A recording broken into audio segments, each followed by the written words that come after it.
just to kick us off, I'm not going to spend very long talking because these are the people we really want to hear from.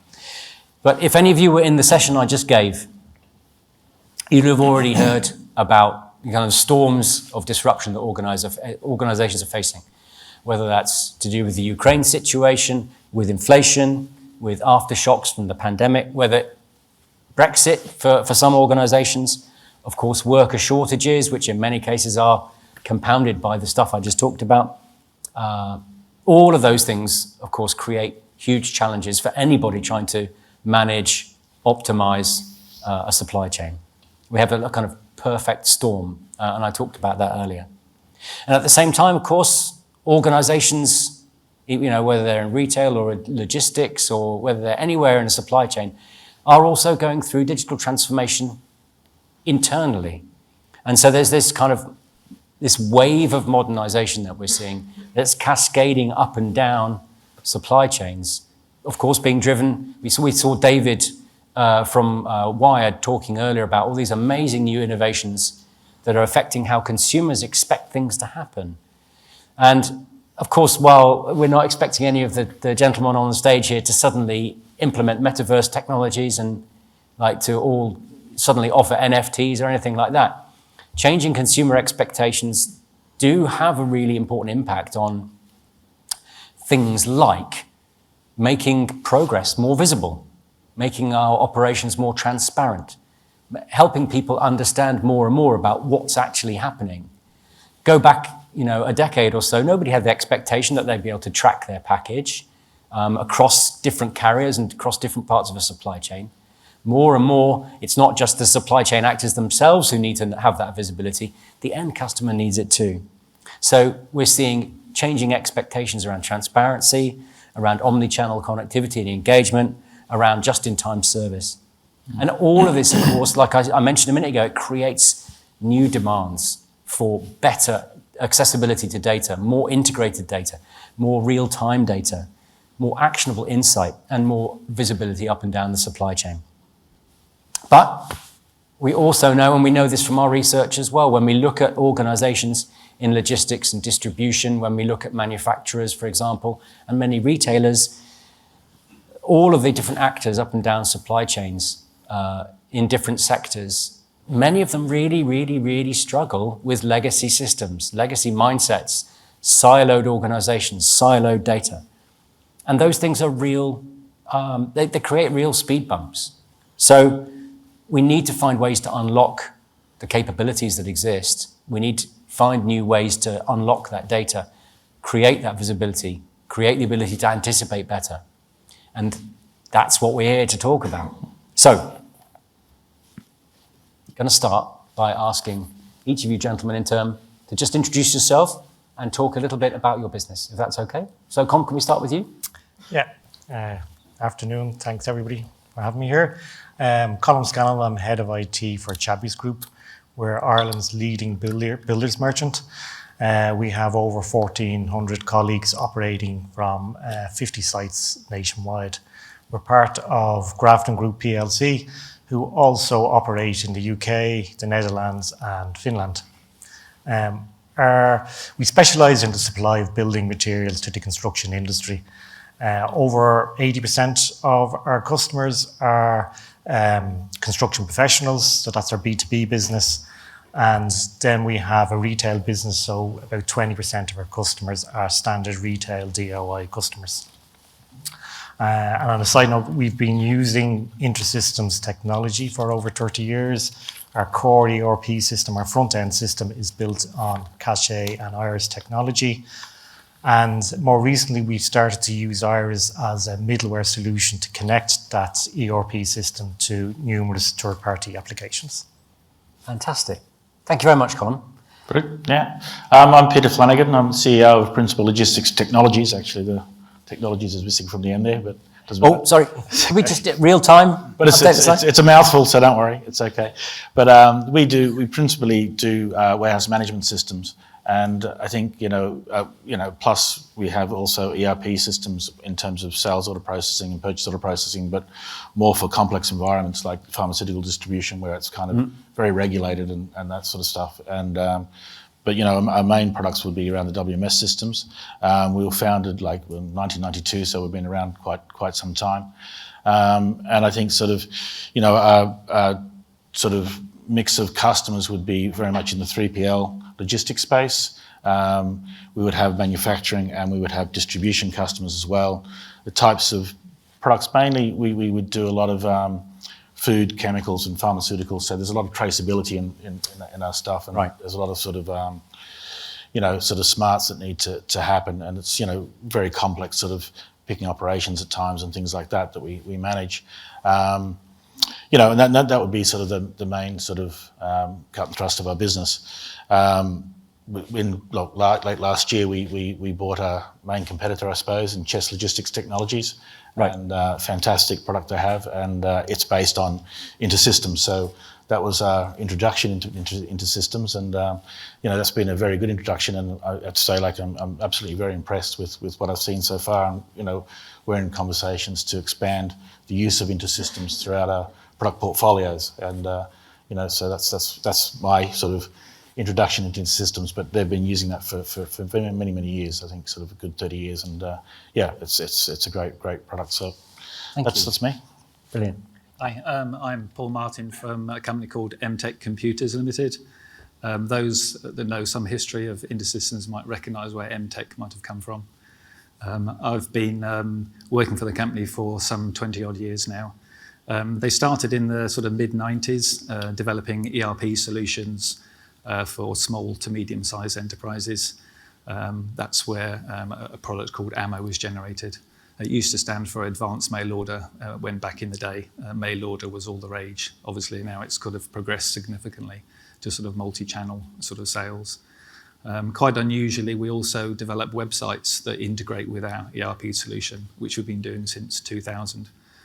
So most of our clients not only use us for the ERP solution, but also for the websites that we develop. Unusually also, we don't have very many clients, so whereas some of our competitors might have hundreds of clients, we have tens of clients. So we work really closely with them, in partnership with them. We know their businesses pretty intimately, even though they're completely kind of disparate, really. We've got people from the pharmaceutical industry, from the gardening industry, from the fashion industry. So it's a real wide variety. So from a supply chain point of view, we've got people that can order things today for tomorrow, like in pharmaceuticals, and in, for example, one of our mobility clients, they would order something that takes 3 months from China. So there's a whole range of kind of issues that we come across in the supply chain. And that's just, that's myself and the MTech Computers. Thank you. Oh. Mark Holmes, I'm with InterSystems, and I'm the senior advisor for supply chain.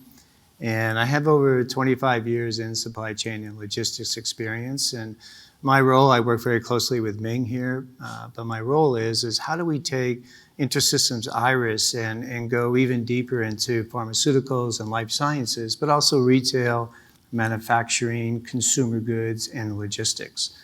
And I think it's an exciting time right now. I've been, obviously in the industry for such a long time, but it's just amazing how everything's about data now.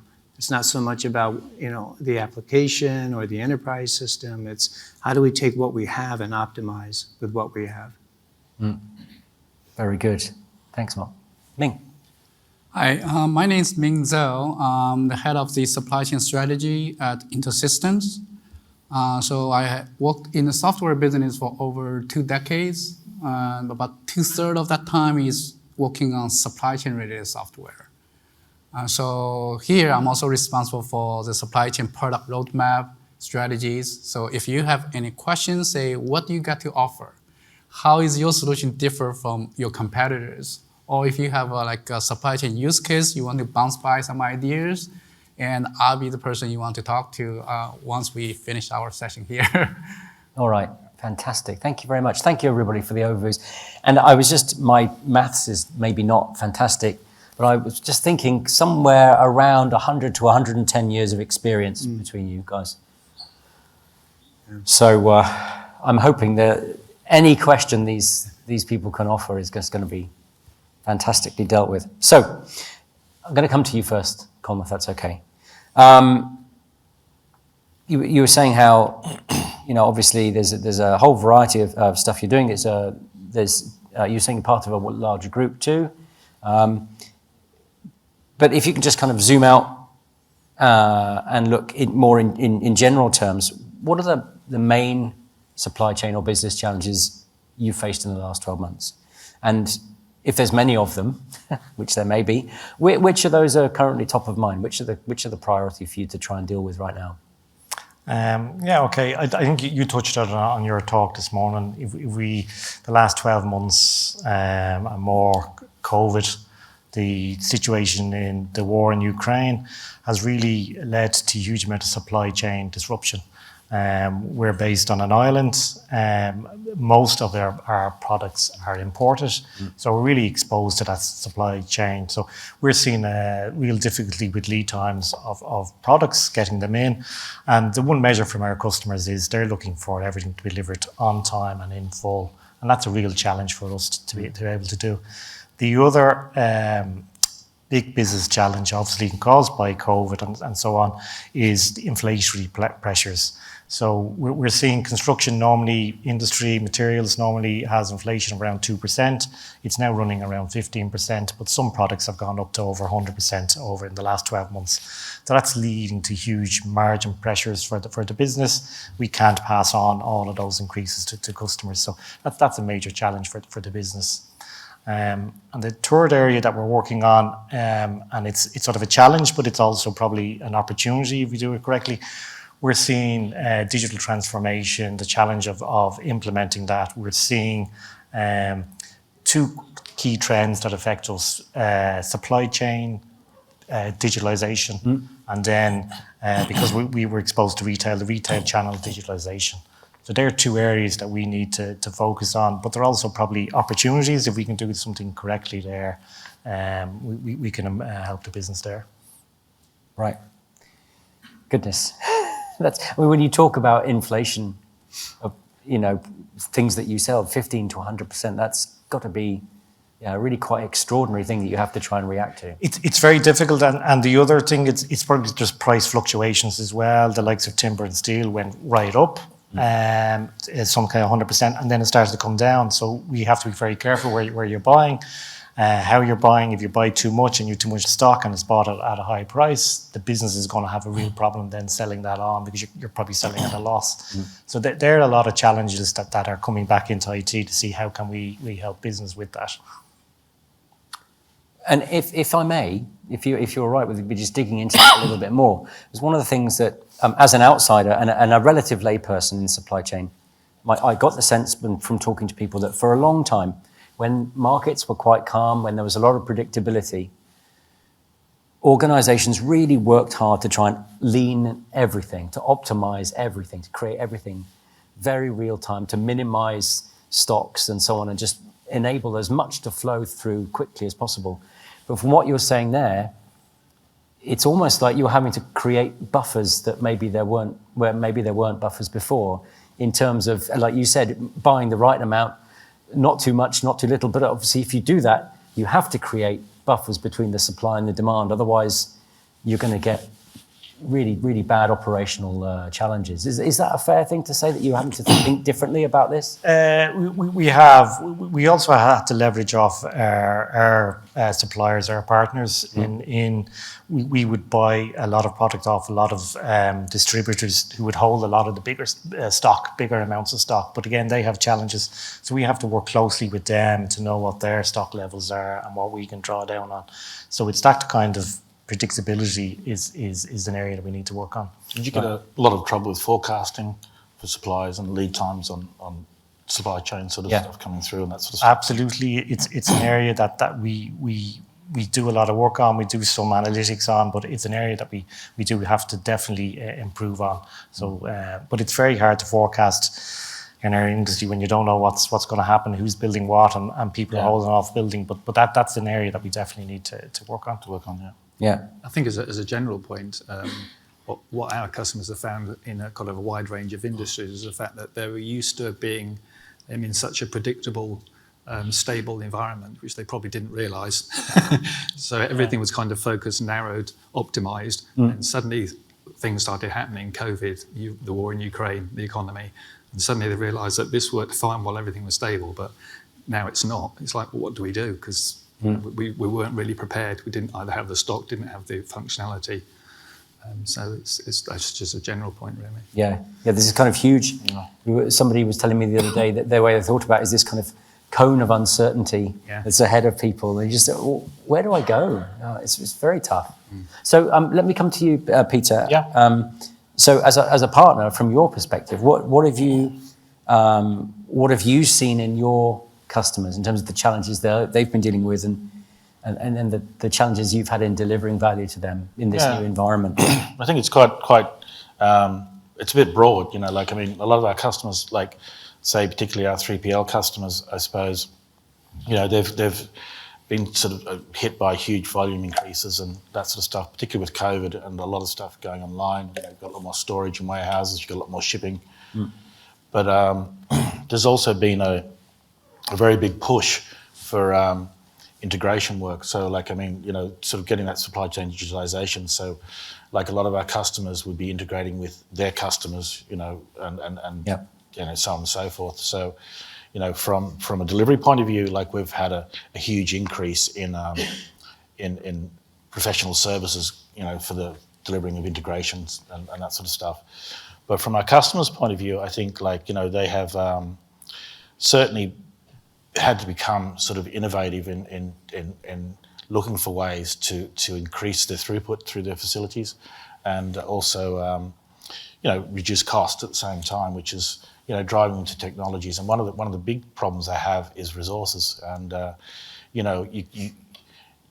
getting pickers. Like, getting a picker is one thing, but getting a picker to work at minus 28 degrees in a cold storm, it's not the best of environments. So, they have a lot of resource challenges as well. So this is driving them to look to us to bring in sort of innovation, and things like, technologies like voice picking would be, sort of where we're driving efficiency, task and resource management, where you're driving these activities in the warehouse efficiently. You're looking at the data, you're devising BI models to sort of look at who's doing what, where, when and how, making sure that somebody's not sitting in the back of a shed having a fag when they should be picking a I'm sure that never happens. No, that doesn't happen. But that sort of type of thing. So they're looking for that sort of type of analytics within the business, and AI is coming into our product portfolio, and AI and we'll talk about that, I suppose, a bit later. But AI for sort of doing sort of things like working out what the best sort of priority for tasks in the warehouse is. Working out which resource should get what task based on where they are in the warehouse. Like, there's no point in giving a reach truck driver who's at that end of the warehouse a task to go and do it that way to the warehouse when there's somebody just there. That sort of type of logic that you want to drive. So it's all about simple little efficiencies that they need to gain, and if you can drive sort of more product through their facilities with less cost, less resources, then, it's a winner. And that's kind of like that would be their main challenges, I think, sort of, that they're looking to us to kind of help resolve. Okay. Thanks for that. Paul, what more have you got to add to that? What were you seeing from your perspective? Sort of a lot of things I kind of relate to what Peter was saying. A lot of our customers, initially, they're just trying to kind of almost like in survival mode. The margins are being hit, product shortages, they're being kind of sort of hit from sort of all angles. And then they kind of need to sort of ramp up sales. So we get a lot of integration work for other marketplaces. So whether it's, other retailers that suddenly started selling to, shopping channels that started selling to, Voucher, Groupon, we suddenly need to integrate with all these additional sort of sales channels and to be able to bring in more orders just to turn over what they were turning over.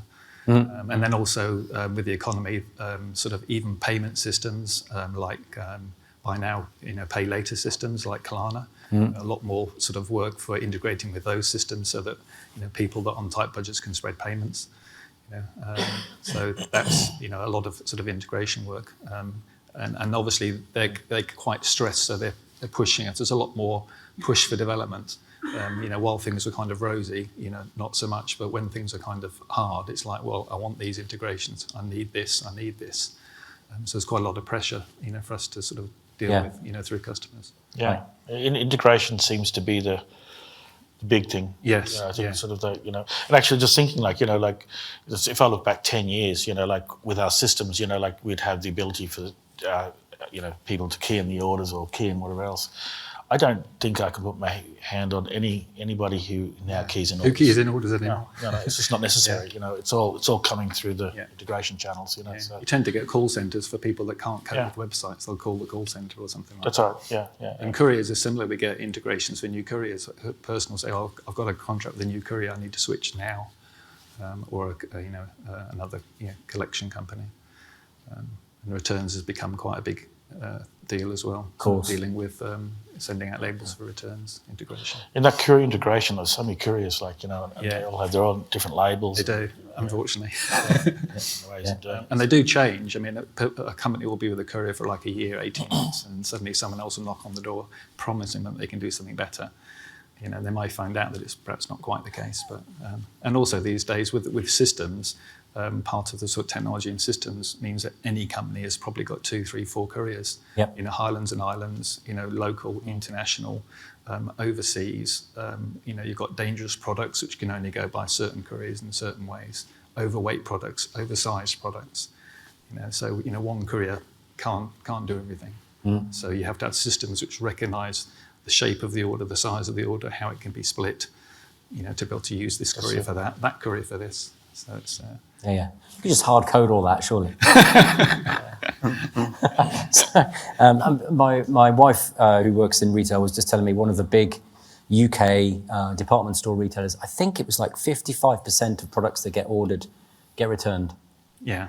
Yeah. Well, we deal with a lot of different industries, and fashion industry for us is that they get 35% returns in fashion easily. Ah. It's just so that's a big business that has to be really, really efficient. They barcode stuff back into the office, back into the warehouse, clean it, put it back on the shelves. Is that symptomatic of the whole online splurge? With COVID coming in and everyone's shopping online, then you can't look at it in the shop. So when you get it, you think, I don't want that. Yeah, I think so. Goes, I mean, I don't like shopping for fashion online, but obviously a lot of people do. But we know from people in our we develop websites for they'll order an 8, a 10, and a 12 in pink and blue and red, because to get a range, something will fit them, and then they'll send the rest back, and that's quite a challenge.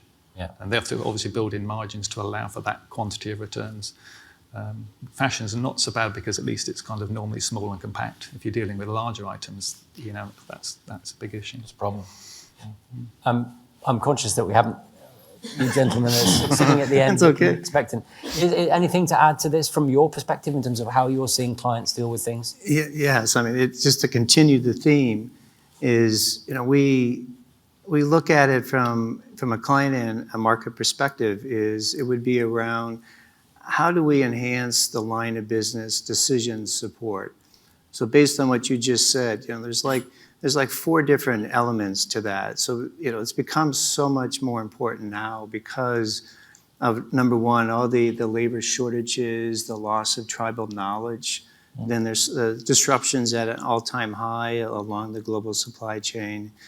And then there's an issue of just disparate data sources, which is an all-time high of, where is it, not only externally, but internally.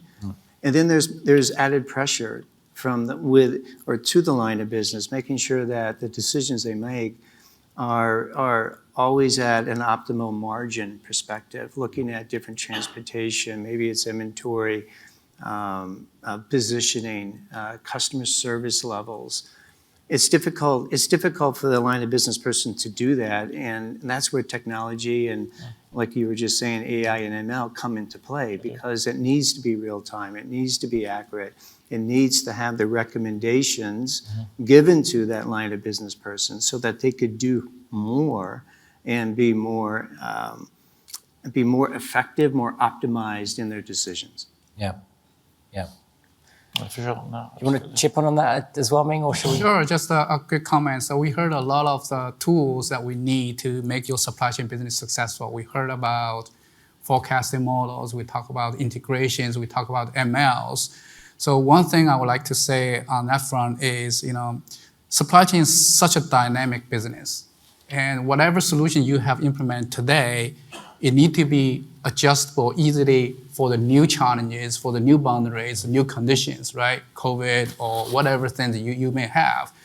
Unfortunately, a lot of the off-the-shelf products, they are just packaged solutions. They don't have that flexibility. You may have a demand forecasting tool today, but how can you incorporate COVID impact, inflation impact in that model, right? Typical customers don't have that capability. So as a product owner at InterSystems, I keep thinking, what should we do to solve customers' problems? So to me, that is the success criteria for successful product. So that's what we focus, and we'll talk more about that later this afternoon. Okay, great. So Colm, I just want to come back to you if it's all right. If just a few minutes ago, we touched on this idea that at least I think what we touched on was that it's not enough just to have data and analytics and insights be managed within that data team, specialists, but actually we need to enable business decision makers to have the tools at their hands as well, so they can get more deeply involved directly. Is that something that you're also experiencing, that kind of, if I was being fancy about it, I'd say kind of democratization of analytics. Is there demand within your business for more people to get access to more of those tools? Definitely, we're seeing sort of two challenges with data. One is there's so much data coming at us from so many different systems. It's to pull all that together. So the data is being located in many different sort of silos, physically, or whether it's in the cloud or whatever, with all these systems that we're integrating with. So we've a challenge of pulling that together. But we also have what you touched on there, the challenge of data within the organization being held within departmental silos. Marketing may have their data, HR, IT will hold on to a bit of data, operations. And we see the challenge now is to be able to pull that data together into one location, one platform, ensure its integrity, and then surface that up to the business so that it can be used right across the business. That will be the key, I believe, in how we're going to face some of the challenges around supply chain and inflation, is to use the data. I think we definitely have, in our organisation, we have an awful lot of data. Our problem now that we're trying to solve is how to get that data out to people and how they can actually use it to solve problems. Expose it to the end user. Yeah. Like we were saying there before, it's not really up to us techies to work out what they want to use the data for. They kind of know, we need to provide it to them, and that's, I suppose that's kind of that's the trick, isn't it? Really, it's trying to get that sort of all that data together and into one block and make it available to the end user. Yeah. Okay, and so that leads us on to I'm just looking at the time here. Okay, so leads us on to the next thing that we were going to talk about. And I don't know if any of you want to jump in first. I don't necessarily always want to go down the line. So what are the main speed bumps that you see either in your organisation or for these guys more indirectly within clients? The speed bumps that are being faced when they're trying to roll out these new strategies. For example, is it around connecting data together, integrating data? Is it around automating or streamlining processes or workflows? Yeah, I think the processes. Yeah, I think streamlining processes is a big challenge that a lot of our customers will face. I mean, operationally, we find ourselves more and more in the position of trying to recommend best practice and recommend good processes, and you're trying to sort of look at their operation and sort of work out where there's inefficiencies. Like a lot of these people have been doing these things, say a particular process like picking, because that's the way they've been doing it for the last 20 years, doesn't necessarily mean it's right, but they'll come to you and they'll sort of say, this is how we do picking, and this is how your system must work. And you say, well, that's not the best way, and then you sort of really have to sort of be imaginative and create a sort of a whole holistic sort of look at what their operation does and how you can streamline processes and the transfer of information between those processes and best practice. But that's a challenge, and I find that's kind of a lot of our customers are now looking at reviewing their operations, like we said before, because they need to get that efficiency, and we've been called in quite a lot to give that sort of advice. And our teams, we have people who've actually managed warehouses before, which is great, and they'll go in and they'll sort of, put things right a bit. But that's certainly a demand is really process re-engineering, I suppose, is what it's called, And, that's a big challenge. The other, I was going to say, like the other challenge on this, and it's resilience and real-time information. So a lot of our customers, I mean, the warehouse is a place where product stops, and it then goes out to a manufacturing site or it comes from a distributor.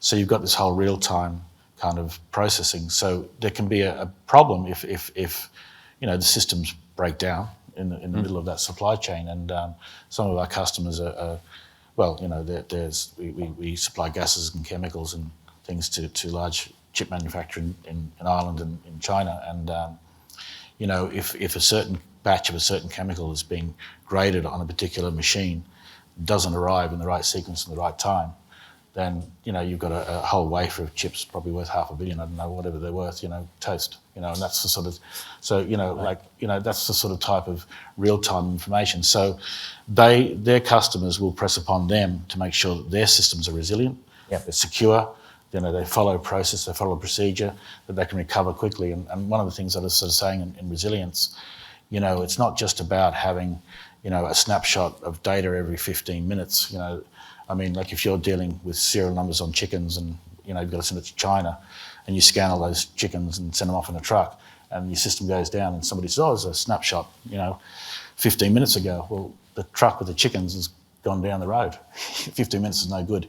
You need to have data replicated for the last scan of one of those serial numbers, replicated and most often zero time or near zero time recovery, of those systems and that data. And that's kind of one of the things that is pressed upon our customers is that type of connectivity. And that's InterSystems, has that capability of that replication and providing that sort of zero downtime.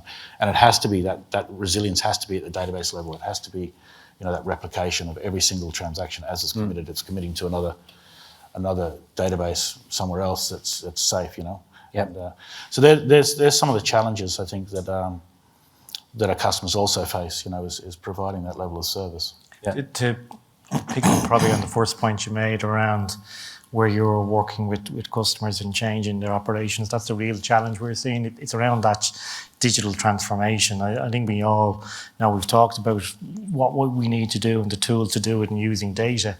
For us on the ground, the challenge is to actually change those work practices. We can do the digital bit of the digital transformation. It's the transformation bit is really difficult, and it's to get that organizational buy-in and to be able to actually roll that out across the organization is the really challenging bit for us.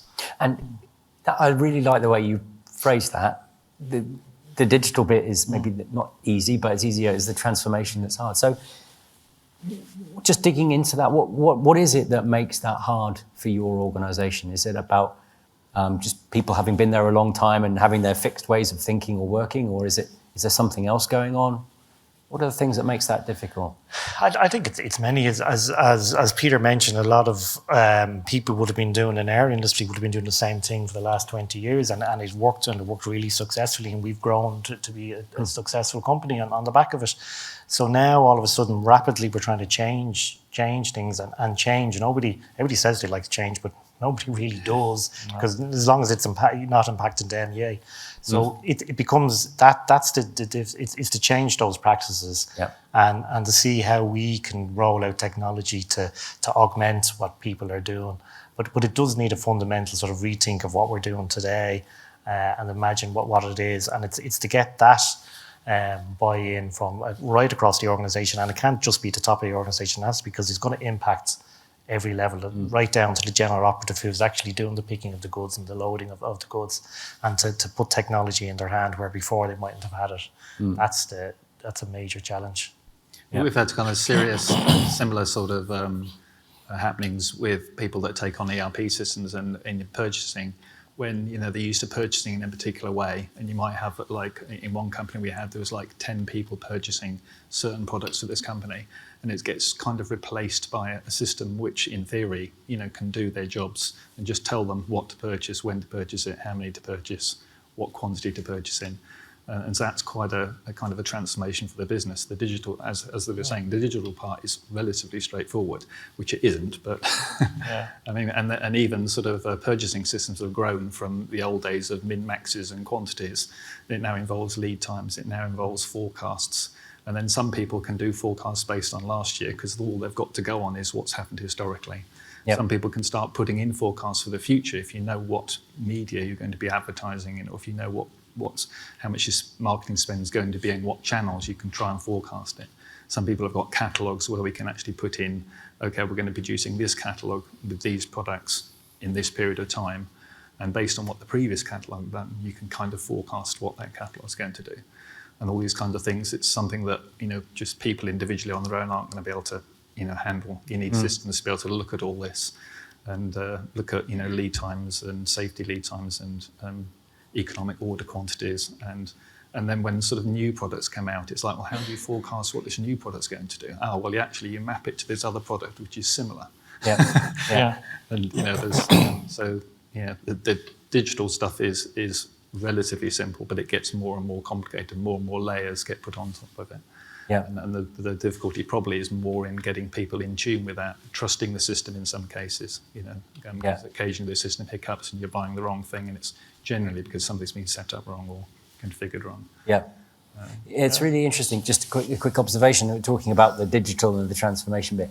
So what we're seeing in the research we do is that many organizations, when they start their digital journey, they start with the kind of outside, the interfaces with the outside world. And there's very good reasons for that. But one of the reasons that people don't often necessarily think about is that you don't very often in those situations come up against that kind of internal resistance, because you're digitizing stuff that wasn't, it's not part of necessarily how people work. But the challenge is when that flows into your internal ways of working and systems, and you meet existing expectations of how we do things and so on, it actually becomes an awful lot harder to digitize the inside than sometimes it is to digitize the outside. And it's very true. People get set in their ways. I remember, back when I was young, very young. Must have been just a few weeks ago. But I was up in Rockhampton in the meatworks, and they had a fantastically modern meatworks. Lots of cattle being, whatever. But but they had a cannery, and this cannery was across the road, and all the bits that go to the cannery and they make corned beef. But we went into this factory, and they wanted to modernise it, exactly what you're saying there. And this thing was ancient. It was really ancient. And they had a bloke, this conveyor belt of these tins, and these tins were going up there. And the bloke at the top of the chain, his job was to turn the tin this way. And that was it. And there's another bloke at the end to fill up with the gloop that they call corned beef, and come down to the end of it. And another bloke, he was there tapping them to make sure they were full. And they said, look, we can put a kink in the line. You don't have to do that anymore. He said, no, that's my job.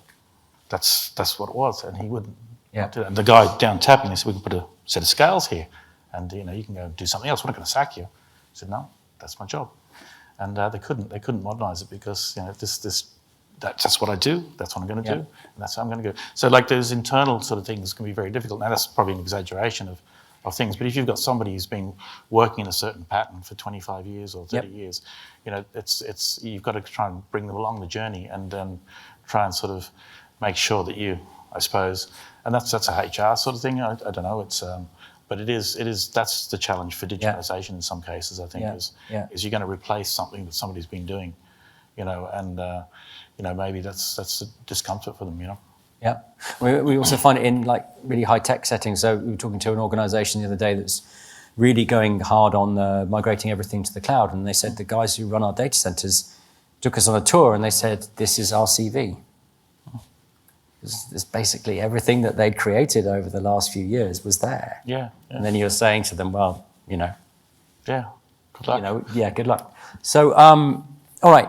Any last words from you guys from InterSystems before we throw it open to the floor? Because I do want to make sure we get Yeah, just briefly, is I think, as we move from this linear supply chain to this more digital, collaborative, synchronized supply chain, everything that you've been saying is that we've been hearing so much about harmonize and normalizing data. So as we do integrate and we do ingest it, it needs to be harmonized and normalized. And then what you've been saying a lot about business processes, workflows, which is the interoperability that is in the data platform too. And that's something within supply chain, and we just been hearing it so much around the data ingestion, integration, the ability to have embedded AI and ML, and then interoperability, all working together as we move to this more digitally enhanced ecosystem of our supply chains today. Yeah, I just want to add a quick comment on the internal resistance to technology. So one thing I think some people, particularly outside IT tech area, they don't understand that's a journey. It's not like a one-time deal, right? So in addition to afraid of job replacement, that kind of things, continuous learning is another thing I have seen, right, from the company, from people perspective. So that's nature, human nature, I think. So from a product perspective, how can you provide something which doesn't require a lot of learning new skills, and it can still apply your technology? I think that's really keep me thinking, how can we reduce that resistance so people can easily accept new technology without having to invest huge amount of time, effort to really catch up with the new digital journey? Very good. Excellent. Well, listen, thank you all for the insights. I feel like I could just continue to chat to you all day, but I really, really want to make sure that these people get a chance to offer comments, insights, experiences, ask questions. Who's going to be the brave soul who's going to start us off? And we'll get a mic to you. There's a gentleman at the back there with the beard in the centre. Got a microphone coming to you just now. If you wouldn't mind just saying who you are and your company so we can start off. Hi, I'm Mark Charlton from Webtree IT. It's a fairly specific technical question, but I think your skill set might be able to answer this one for me. I was working with a client recently, and they were looking to interface their business system with their delivery partner. I forget which particular one it was. And they had it all set up so that they were going to interface directly with their technology. Fine, we're going to ship all our parcel control and everything over there.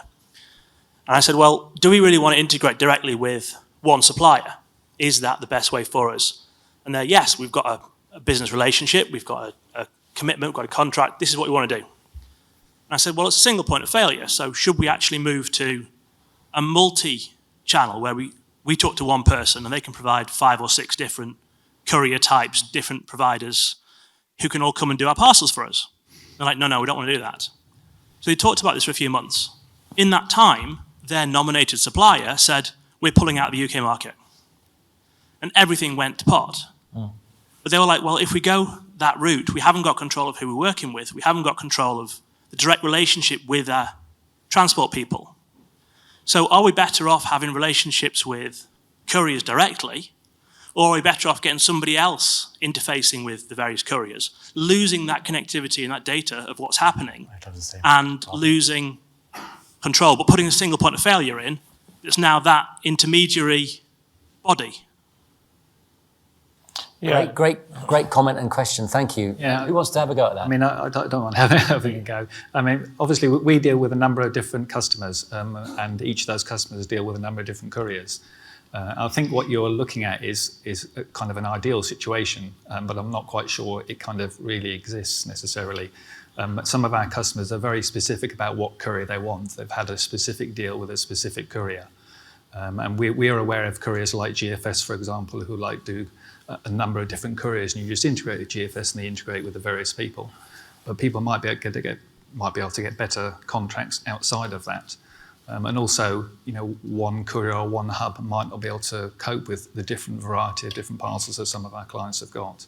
So I think it's kind of a nice idea, but I don't know of any one company that can satisfy. Well, we deal with Shopify and Scurry. They're the two that and a few others, I think. You can have one link with them, and they'll outsource you to the different couriers and that sort of stuff. They'll do your DHLs and the XPOs. Yeah. I think is that kind of the sort of type of brokerage that you mean? Is that like? Yeah, well, I mean, third party Third party, yeah. Dealing with the couriers on your behalf. Yeah, you can do that. This size, this weight needs to go to this place. Yeah, And then they say, here's 3 couriers that can do it, here's the prices. And somehow you pick which one you want to go with on some rule set or price or speed or relationship. And then you're dealing with that third party rather than the individual couriers. But then do you have to have multiple ones of those third parties to get your resilience? no, I think these partners that you can deal with, they'll do the links to the various couriers for you. So you just have a channel to them, and then they'll broker it out for you.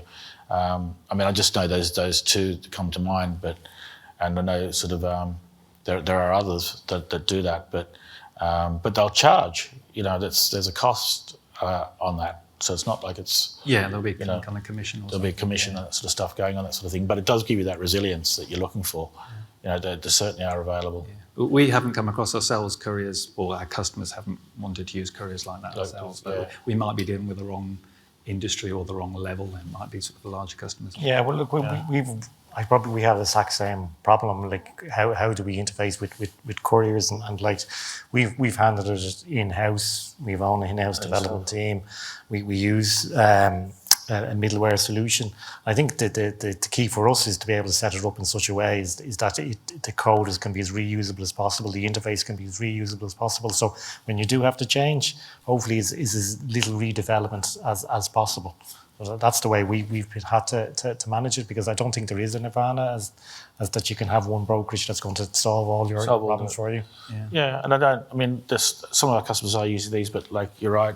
We've done exactly that. We've done all the different integrations for our customers with the DHLs, and you do an XPO, and you do this, you do that, or you do whatever. And it is a problem when one changes, because their interfaces are completely different between the different couriers, and it's a real pain. The kind of the step back a bit, you can change the kind of model which decides to select the courier, but then once you do the courier interface bit, they all tend to be totally different. Unfortunately different. It is annoying. And also I understand that point, because some of our customers have literally had couriers almost turn off overnight. And they've had to quickly switch to another courier. Fortunately, they may have had one. It's a very competitive but market. Some don't. And couriers, they even kind of said to us, it's almost like, oh, we don't want your business. Right. We're not going to come to you and collect your parcels anymore. It's like, are we supposed to give you notice? Yeah. But also, like you were saying there, with we've got one customer, they're furniture resellers. So they'll have the little bits of things that you have on your shelf, and then the big, kitchen islands and stuff like that, and that sort of thing. So there's a difference in obviously the type of package, the type of courier you can use, and there's all that sort of complexity in it as well. So it's. That's where the kind of business intelligence comes into play with courier selection, because we ended up with quite a complex kind of courier sort of schedule, depending on the weight, depending on the country, depending on the contents, depending on the size. It can pick this courier, that courier. Depending on delivery, do you want it tomorrow or next day? But so no kind of like lightning bolt from the blue answer, I'm afraid, for you, but a lot of sympathy, I think. Yes. I think one of the final points I was looking at was, if you go through a third party, going back to your earlier session next door, where data is the key to driving a lot of this stuff. If you put a third party in between yourself and your couriers, are you losing visibility of that data that you need to make those real-time decisions to use that relationship most effectively? If you end up with a partner that doesn't give you that visibility, but my point is, obviously I can't predict that every company will get there immediately, but we're seeing that overall, more and more companies, including intermediaries, are being forced by market expectations to expose more and more operational visibility to the outside world. So I think over time, that would not necessarily be an issue, because the intermediaries that succeed will be the ones who, alongside giving you a good service and not charging you an arm and a leg in commission, also give you really good visibility. That will just be a competitive table stakes, 100%. Thank you. All right. So this is a fantastic system where the guys at the back can actually send us messages. I've got one here that says that lunch starts from 1 p.m. So we've got about 12 minutes. I would love it if we got a couple more points from the floor or questions. or else we're going to have to start talking again. Yeah. Yeah, sorry. There is some water, by the way, by your, if you're in need, there's some water by your chairs. Oh, look at that. Anybody else got something they'd like to bring to the conversation? Any questions? Please say your name and where you're from, please. Hello, so it's Chris Alexander. I actually work for InterSystems, but I was interested in what some of our partners are saying, and I wondered, going back to your point, Neil, in the other room, where we were going up through that trust hierarchy, and at the top we had the sort of library. I wondered to what extent the sort of services that our partners are producing can be off-the-shelf usable for different use cases for either like a WMS system or an order processing system, and to what extent they have to be tailorable for each individual client. Yeah, I think that's a good question. I mean, like, you know, in the products we provide, you know, we try to make them as configurable as possible, you know, but with any product like that you're selling sort of as a standard product, you know, it's a tool, and it's all about the implementation and configuration of that tool, you know, like, and it's how you apply that. Again, back to our point about processes, you know, it's how you apply that tool to processes. So for the most part, like within our product range, like, you know, we'll have like sort of switches and tailors and rules and things like that actually move the various parts for different functionality. And to the most part, we would try to implement standard product and you know, give the customers a non-customized version. That would be our thing. But if we do move it as a customization, typically what we will do is try and incorporate that, maybe if it's, you know, good functionality, into the next kind of version and evolve the product a bit that way. Is that kind of what you mean? Yeah. I mean, it's similar for us. We by and large, we have a standard system, but it just gets more and more options, flags, switches, and just even knowing what they all do is quite a challenge sometimes. And so the first thing when a customer phones up and says, "Oh, we'd like this functionality," the first thing we do is check to see if we've already got it somewhere. We might have developed it for somewhere. We just need to turn this switch on, configure this. Yeah. The other thing from our point of view is we don't have that many customers, so we work really closely with them. So it's not unusual for us to do very specific developments for certain clients. They'll still become switches and add-ons for everybody to use. But you know, we've got a mobility customer who wants integration with insurance. You know, we've got a sort of pharmaceutical company that needs some pharmacy approval process to be able to approve, you know, products. So whilst we try and do everything standard, you know, we do end up, you know, going kind of the extra mile for some of these customers that have very specific requirements. Yeah, but in keeping with that, like, I mean, I think we were talking about this before, Chris. Like, we're starting to separate kind of our business logic also into services. You know, so like a lot of our we're talking about the AI sort of side of life, you know, so we're building our first AI module, which would be a service, you know, that all our products can take advantage of, and maybe other products, but basically you put your parameters in, your AI model, it's a re-warehousing one we're starting with first, you know, so it'll, you know, say, I want to re-warehouse all this stock above the pig face, you know, here it is, and bang, it comes out and works out the matrix of what movements have to go in what order and what sequence by which operators, gives you that output, and away you go. So, you know, you can start to develop what they call microservices for bits of functionality that can be reusable by other products and things like that. So that's sometimes a way that you can offer functionality to other things. I think we've definitely come a long way. I think in the old days we used to do a lot of what they called hard coding. But now everything's a flag, everything's a switch, because you never know when you're going to need it, all that aspect of it. Yeah, that's right. You know, and you do get also customers like of ours, like, would be very similar. So you can have a sort of standard config, like coal stores. You know, like, I mean, they very much do the same thing, and also they also very much have the same customers or compete with the same customers. You'll often find that one customer loses a contract and, hey, your other customer has it, you know, and that sort of stuff. So there's a commonality there is sometimes as well. Is that, because we would try to use technology as a differentiation point, that we're, you know, we're using technology to give us a competitive advantage. If you're standardizing everything and everybody's standardizing onto the same product, where does that competitive advantage? Yeah, and that's a valid point. You know, it does, and like, you know, some of our customers who have done that with us, you know, and you know, well, you know, IP is something that you know, as a software provider, you retain, you own, but they've actually asked us to develop specific functionality that they will want to hold Yeah, And, I can, you know, we and have the same you kind do- of issue as well with some Yeah. customers. They say, "Oh, I just want this just for me." No, this is. Yeah. For that very reason, you know. But I think the answer is both of those things are true. And what we've seen be really successful is organizations that realize that sometimes it all depends on the activity in your business that you're applying technology to, right? Is it a differentiating activity?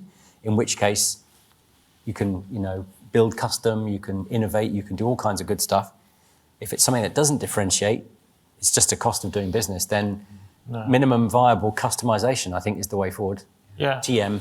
That's Because something it's also a lot of your processes that are your competitive edge, as well as how you use the systems as well. So it's not, sometimes it's more the actual processes, the way you manage those processes and such like, So. Yeah. We've got time for one more intervention, let's say. Anybody else want to put something to the panel or to put a point of view forward? Down there. Oh, thank you very much, sir. Hi there, my name's Andrew, I'm from Vigo Software.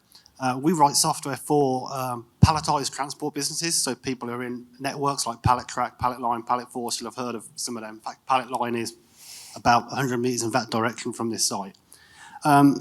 One of the things you mentioned was resources, so warehouse staff, picking staff, stuff like that.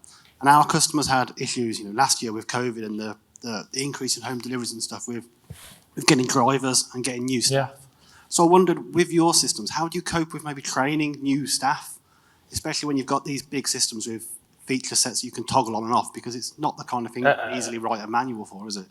Absolutely, yeah. That's great. I want to, you guys. Yeah, no. But I also want to make sure I get Colm's viewpoint on this, because somebody who actually is living this day to day as well. Yeah. Please. So we I mean, one of our customers in Northern Ireland, exactly that same problem. So we put the system in. We went live the day we were supposed to go live. They have 40 pickers on a shift. It's a night shift, and 15 didn't turn up with COVID. So, it was very much a case of, how do you bring people in and train them, that sort of stuff. The idea is that you make the processes on the ground for those operational things very bulletproof and very simple, so that the voice picking tasks or the RF gun tasks are very, very, very simple and very driven. Again, in keeping with the processes that you've designed in the back end, so that the end user doesn't have to do a lot. So, when you bring in, you can bring in agency staff quite easily. Within a few minutes, they're able to pick an order, or and that sort of stuff. So on that particular scenario, we had the ops director who'd not even been involved in the picking. He went out and he put his headset on and he trained himself up, and off he went, and he had the best figures. He was proud of himself. I didn't get involved. I don't go into fridges; it's too cold. But yeah, so that's Colm, you. Yeah, we'd probably. Technology is probably the answer, but we'd have big challenges in that area. If you take a builder's merchant yard, none of our yards are standardised. None of our products are easily. You've got tiny little products up to massive timber, steel. Some with spark codes, some with this, and so it's a real challenge when you bring in new general operatives. There's somebody new who arrives in. To me, as an IT guy, timber looks like timber. I can't see the difference between it. These guys have to be able to pick it. So obviously, leveraging technology is a massive advantage if you can send a guy out who's just arrived in today and he can pick accurately. But we aren't there yet. That is a key challenge for us. So it's a lot of learned knowledge has disappeared with COVID, and every time somebody with experience leaves the business, that experience is going. And some of them even know where they put away the last load, and nobody else knows where it is. So digitalising that, bringing that knowledge into systems so that can be used throughout will be an advantage to us. Great stuff. Something that we're quite familiar with as well. Some of our systems have been in place for many years, and the most common thing about some of our clients are actually us as a supplier and our software. The number of times that boards have changed, that people have changed, and so if the systems aren't really simple to use, which is fairly key, then you obviously have to keep training. Yeah. And obviously with COVID, everyone's got much more used to conferencing now. So we certainly do a lot more training now than we used to do for those functions that because people are leaving all the time. Yeah. The other thing is if the functionality is quite complex, then we'll step in and kind of help out. If it's something that you only do every sort of 6 months and the person that normally does it's left, then we'll kind of step in if it's some complicated courier schedule that they want rejigging or something like that. Yeah. Yeah. Okay. Excellent. Thank you. And let's make sure we bring you gentlemen in for maybe the last word. Yeah, I will just add a quick comment on that one. So from product perspective, really this is somewhere a good software design, the UX experience is very important. You got to design for the right device, not just the right concept, the right device, right, end device. And also technology can help. One of the example, I used to work with a technology company for manufacturing flooring, and people's hands are dirty. You cannot touch anything or type anything. Voice interface is the solution. Eventually ended up. So you are not going to need a lot of training for that, right? And the other thing is, from software design perspective, you got to make your software smart enough and flexible enough to make your software speak their language. If they have to learn every word they see their work order, what is a work order? Oh, that means your manufacturing order. Oh, manufacturing order, I got it, right? But if you speak starting with the manufacturing order, they don't need to be trained for that translation. Yeah. So just a couple of minor things. Excellent stuff. Yeah, no, Any that's a last very words? valid point. Yeah, it's all about keeping it simple. I think today in the supply chain that we have is, especially the technology that we have, is that just keep it simple, think outside the box. There's brainstorm how you think it can be done. It's all about accelerating time to value. And I just yesterday was at the IT symposium, and so many people were saying, Mark, could you help us? SAP is taking us down a path. We're working on it for 1.5 years. We spent $10 million. And I said, well, why? What's so rigid about it that you're not getting what you need to get? And so just keep it simple and look at business outcome. Make sure your decisions are business outcome driven. Very good. Yeah. Thank you so much. A great way to round us off. Listen, please would you give the gentleman here a big round of applause for all the insight that they've shared.